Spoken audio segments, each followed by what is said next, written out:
the mainstream media did not come to this year's CPAC in Dallas. However, some employees of them came to this CPAC and made this CPAC the most unique this year. Who are they and why is that? Welcome to Wei and Cathy show.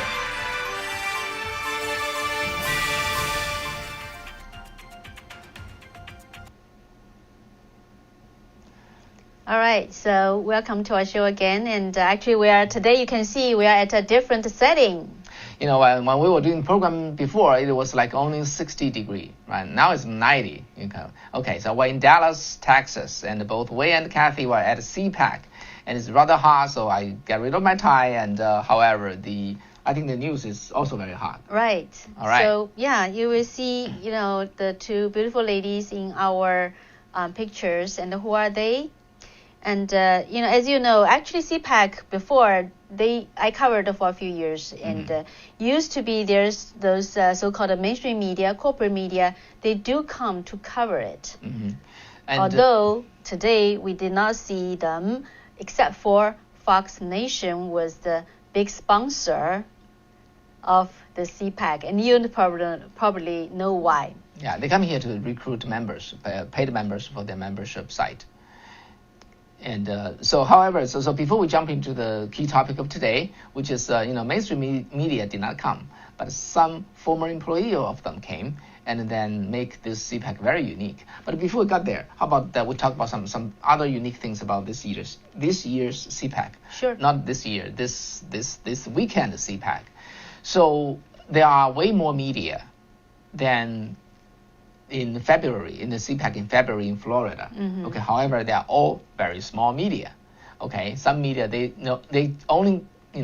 were founded only in February or March, and then they just based on internet.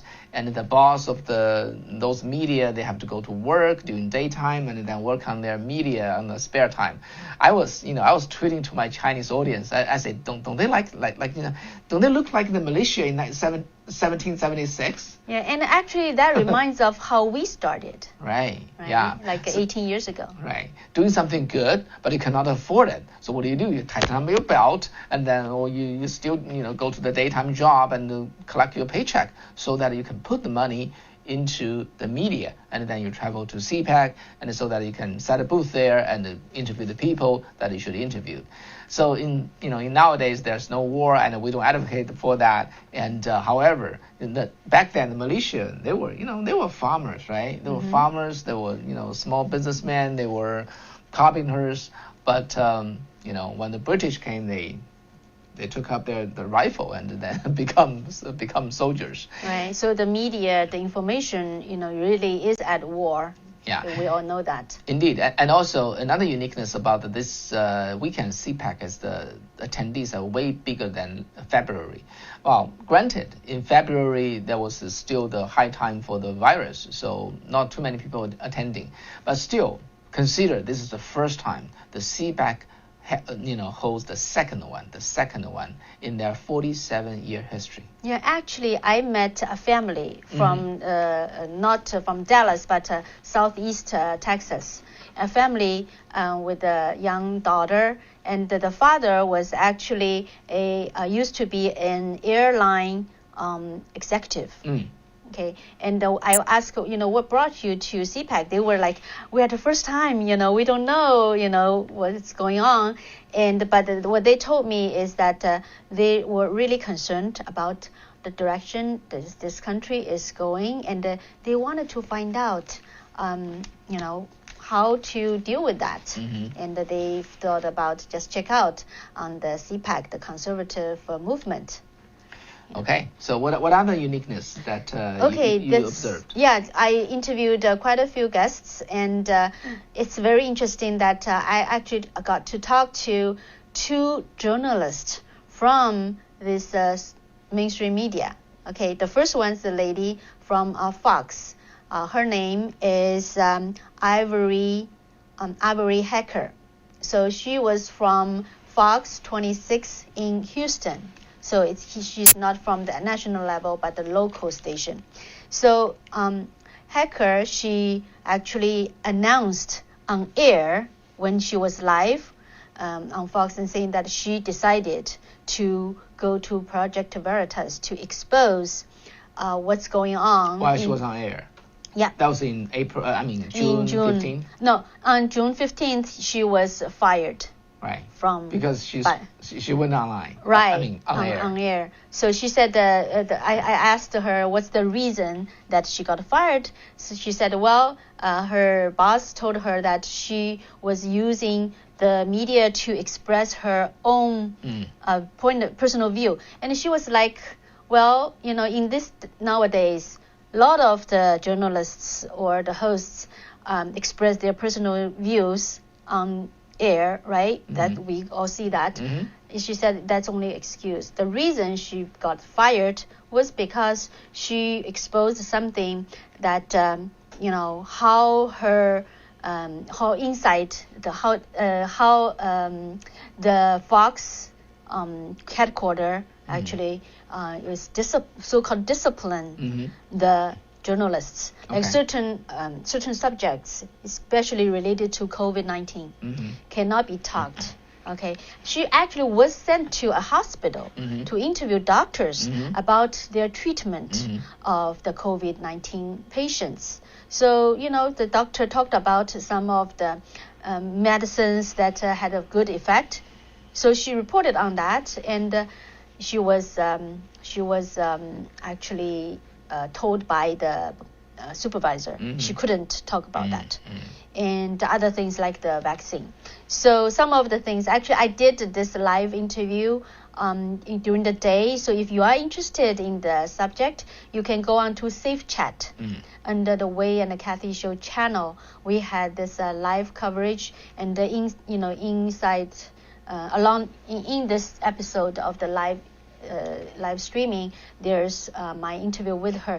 Very interesting episode she shared with me, because we're talking about how the media the journalists got so-called disciplined or censored only happened to communist country like in China, right? So she actually was tried to recruited by CGTN, which is CCP's global news network. So she said, just wanted to find out how they, do it. And during the interview, she was supposed to be grilled by the interviewers, right? She actually afterwards asked them, saying, why do you censor, some topics? And she said, the recruiter, one is actually like Englishman, and with a lady who's Chinese. So the man actually got red on the face right away. Red face, okay. Red face, and couldn't really speak, like reply right away. So after a few seconds of awkwardness, and he was like, oh, we don't feel there's censorship. We just feel that some of the topics we shouldn't talk about. And she was like, isn't that censorship? Right, she didn't go to CGTN, but she really had a real personal experience about the CCP controlled media, how they censor journalists, and never that she know that it happens with the network she was working for. Yeah. So, yeah, and the other lady. Actually, she was inspired by Ivory hacker's action. And that lady, that journalist, was from CBS in Michigan, Detroit, Michigan. And she was... Detroit. Yeah. Channel 62. Right, Channel 62, CBS. And she was also feeling the same thing. She was... April Moss. April Moss, yeah. And she was, like doing the weather she's a full-time weather woman. And also she does, like, hosts a community program. Okay. And then she was, doing the community program, she was interviewing, like, a local vaccine coordinator. Okay. Then she said, as a journalist, I have to ask some questions, like, in our audience mind, right? So without going into the details, but the the producer only want her to ask some softball questions. Was like, oh, how did you come to this stage?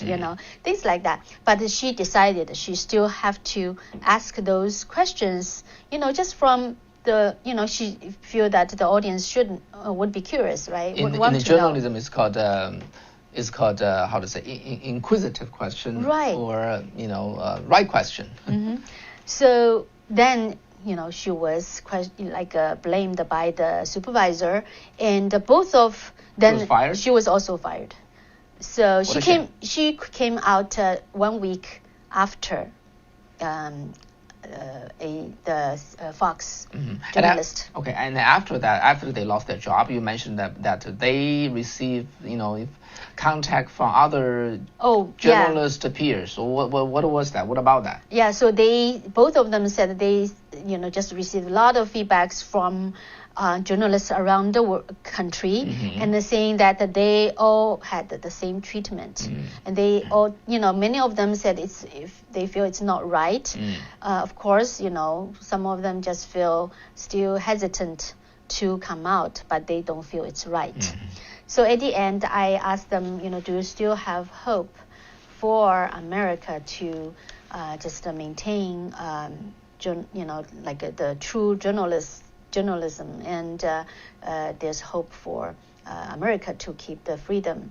And both of them said that yes. And they said because journalists like us, we stand out, and they believe there will be more journalists like them to come out and stand up to fight for America. Okay. So next I want to talk to you about a speech by Congressman Mo Brooks from Alabama.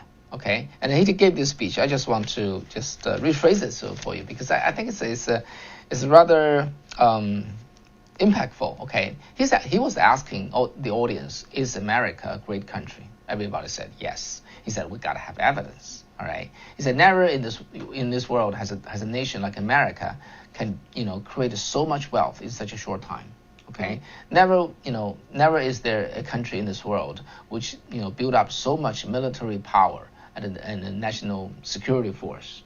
And never in this world, has there been a country that its people can control the future of the country, have so much say, not control, have so much say in the future of this country. And then never in this world there's a country that is, an individual, can have the liberty, have the freedom to choose what he or she gonna do, in his life. So in that sense, he said America is a great country, and I'm very proud of it. Okay. The second thing he said, another feeling I have about this nation is the fear. He said, we never have a situation like this. If there's a theft of the ballots, and you cannot investigate those issues. Never in our history that we have this freedom of speech, got curtailed or suppressed. And then he also talked about the freedom of religion, has been deformed. And also he talked about, the First Amendment and the Second Amendment right, which is the freedom, the single freedom that guarantee or protect all the other freedom, the right to own, the right to own guns. And then also talk about the free enterprise. That's what build up the wealth for America in the first place. That was also being infringed upon. And then he said that the dictatorial socialist in this, officials in this country has been really hurting this country, and he feel, I'm not talking about the original word, rough meaning. He has fear, at this very point. He went on to talk about this episode in the history, whereby when George Washington was leading his army after, he failed to safeguard Philadelphia, which was the capital of the then, America. And then they went to, Valley Forge, right? Went to Valley Forge. It was winter, okay? Washington and his army stayed there for 6 months, okay? And 2,000 people was frozen to death, okay? Or sick to death. Every day they have to bury 10 to 20 bodies, okay? They have no food, they have no clothing, and even shoes and things like that. But they still, they hang on, okay? The most challenge at that time is survival. It's the battle of survival, Can they survive until the spring came? Okay, so he's asking everybody, will you be willing to fight for America? Just like George Washington and his army. Okay, they were fighting for survival. See what kind of situation were they in. Everybody said yes. He said, then how do we do it? He said, spend your time. Spend your money. Find people who can run the office and support that person. And if you cannot find it, run by yourself. And he said at the city level, at the county level, and the state level, and the federal level, do what you can. He said, then he asked 3 times, is America worth fighting for? Is America worth fighting for? And everybody said, responded in a very loud voice, yes, and things like that. So that was the thing that I think I want to relate to you. Mm-hmm. Indeed, I think Washington's army, they really faced, they could all be frozen to death, or they just run away. They persisted on. And they persist until spring come. Then there was the turn of the tide. After that, there was the Battle of the Saratoga and things like that. Finally, those militia, those poor continental army, ill-equipped and ill-nutritioned, they were able to beat the England army, which is the strongest in the world. And now, where we are we willing to fight for America with our time, with our money, not with our life yet? Right. And I think, I just have a couple of thoughts. One thing, Congressman Brooks said, like Washington, his army is going to frozen to death, right? Mm-hmm. Right now, the people are not frozen to death, but it's like a saying in Chinese, it's like and the frogs are being cooked. Yeah. By the very lukewarm water. Yeah, just slowly increase the slowly heated up water, and you have we are like just people in the comfort sitting zone. Frog. Yeah. And because I asked these 2 journalists, when you stand up and speak up out, were you afraid? Mm-hmm. Are you concerned? And they said yes. Like the lady from CBS, Michigan. She has 4 boys, ranging from like 4-year-old to 15-year-old. She's a big family to raise. She said, yeah, she does have fear, but after all, she felt what's fighting for is really for her kids, right? For this country. So she said, and also the Fox News anchor. Hacker, Ivory Hacker actually really inspired her, supported her. And for Ivory Hacker, he said, yeah, he was, she was concerned. She was, had some fear. But after all, she said, she knew how the Fox corporate office, the headquarters, really just they're putting their interest in front of the audience's interest. That's not right. So for them, they all sacrificed to give up something for a greater cause. And they also pointed out, how I asked them why we come to this stage. Yeah. So the people just, feel comfortable, right, not to do anything.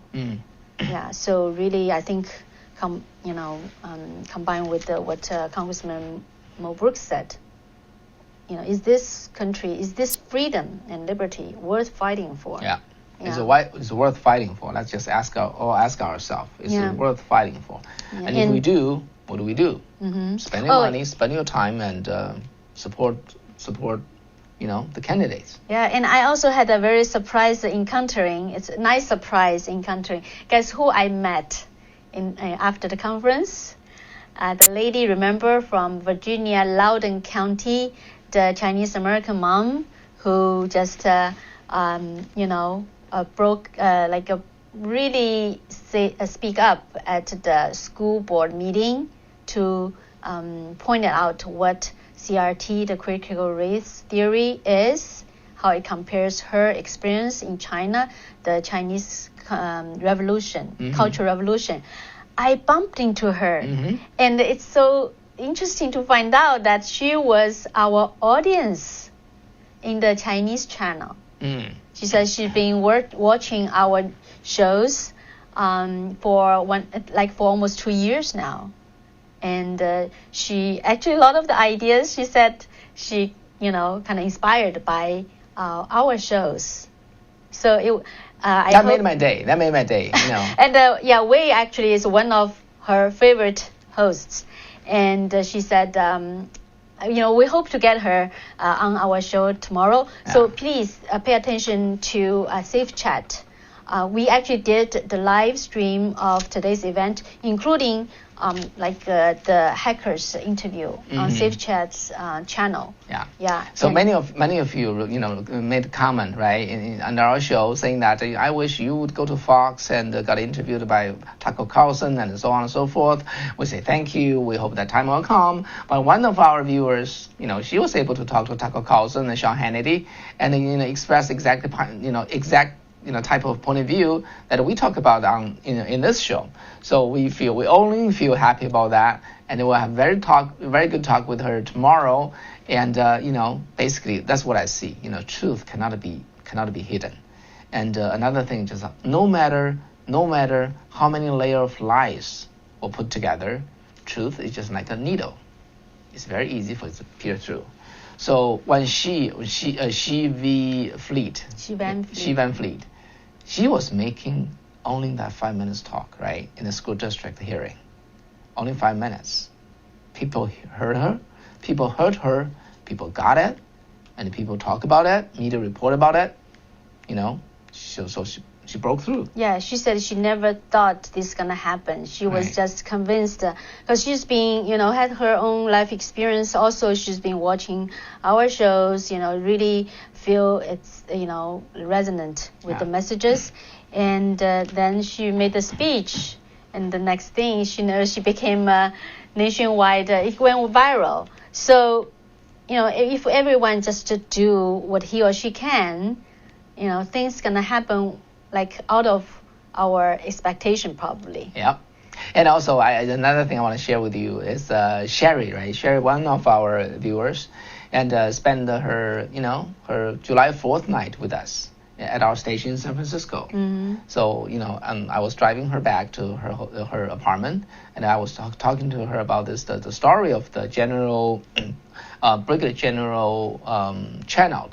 Okay, and this person, he was a captain, Air Force captain, retired before the World War II, and then after the war broke out, the Sino-Japan War broke out, and he organized a volunteer of Air Force pilot, and then they bought their airplane and flew to China, and then helped China fight the then Imperial Japan, and then his work and his accomplishment was really, really well regarded and respected by the Chinese people. So he became a household name at that time, and it was literally loved by all Chinese people then.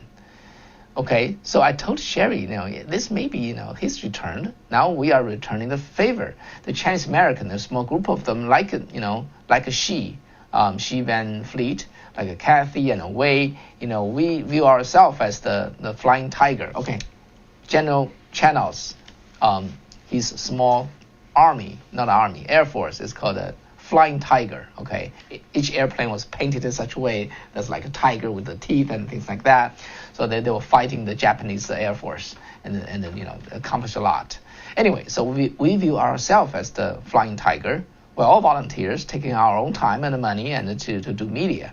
And then we came from China. We know the communism, so we know the enemy of today's America. Okay, the enemy is not a foreign invader. It is in here. That's even more dangerous, right? We feel honored that we have opportunity, and we also feel a dutiful about this.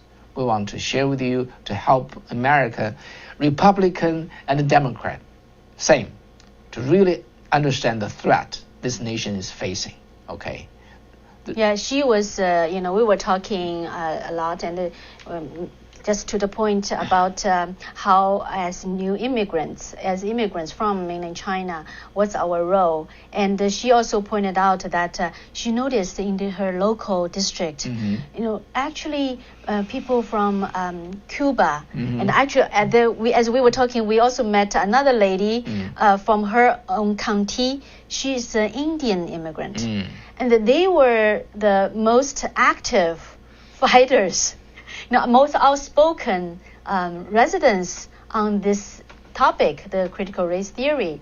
So she was saying like, wow, indeed, a lot of the Americans, including some of the speakers in CPAC, because she was listening to those speeches and said, they don't really get it. They only, were scratching the surface. We don't blame them because they never really experienced it. But people like us had the experience. We really feel the responsibility that to share with all of you.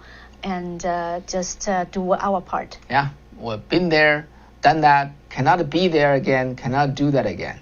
So that's why we're here. And yes, if you have any way, if you just recommend us, go to any media for interview or even local group, remote group. I used to be a public speaker. I go to a group and different occasions talk about that. We're willing to go to the grassroots. One place at a time. Oh, yeah, talking about that. I was actually interviewed while Wei was on our another Chinese show, Chinese language show in the evening. I was interviewed by a media called the Dad Talk. Yeah, and they really care about how the family structures. Yeah. Okay, so they invite me to talk about that compared to what's happening, what's about in China. Yeah.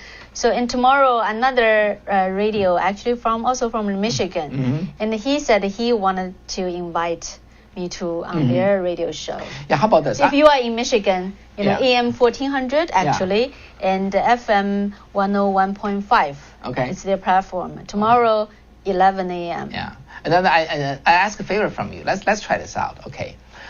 We'll post Sean Hannity and Tucker Carlson's email contact information down there. If you just as a common viewer, just write an email to them saying that those two people, they are good. They really know what America need. I think you should interview them. Just writing to them. If they receive 10 to 20 of such email, they may become interested. How about that? Let's try this out. I really view you guys as family. You're our earliest audience, right? And then this is really simply put together show, and but you stay with us every time. First we feel honored, and second we view this you as a family. We are just like a militia media. Let's build it up, make them mainstream, and from there we'll build a nation, rebuild a nation. Okay, so how about help us out? We'll do something together. Let's see whether we can crack open some wall and get a breakthrough. How about that? I saw some comments on.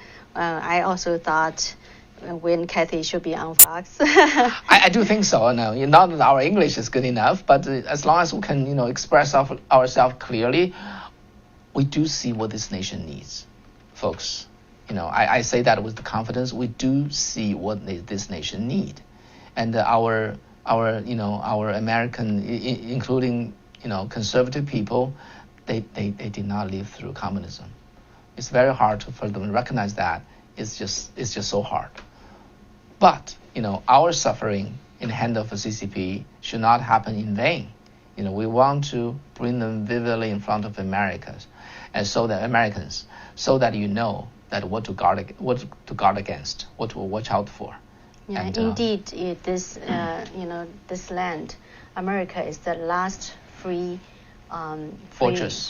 Yeah, free beacon of the freedom that people can escape to. Yeah. If we lose America, if we lose the freedom here, where people can go, right? Yeah.